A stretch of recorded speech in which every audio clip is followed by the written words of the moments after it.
কচুর শাক আর চিংড়ি মাছ দিয়ে এভাবে রান্না করলে খেতে দারুণ লাগে। কচুর শাক আমি ডিপে ভাপ দিয়ে রেখেছিলাম, তারপরে আমি নামানোর অনেকক্ষণ নামিয়ে রেখেছিলাম, বরফ গলে গিয়েছে। এখন আমি তেল দিব, দিয়ে চিংড়ি মাছ দিয়ে দিব, দিয়ে একটু নেড়ে চেড়ে আমি এখন পেঁয়াজ দিয়ে দিব।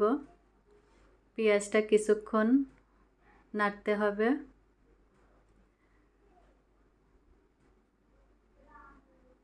দুপুরবেলা গরম ভাত দিয়ে অনেক ভালো লেগেছে কচুর শাক লেবুর রস দিয়ে।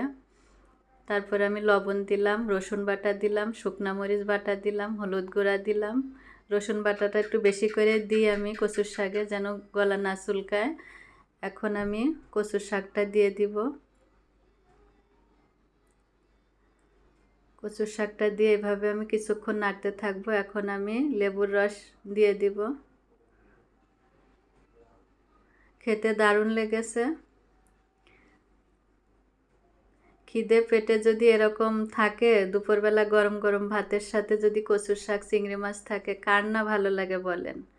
আমার কচুর শাক হয়ে গেছে। সবাই ভালো থাকবেন, সুস্থ থাকবেন। আল্লাহ হাফেজ।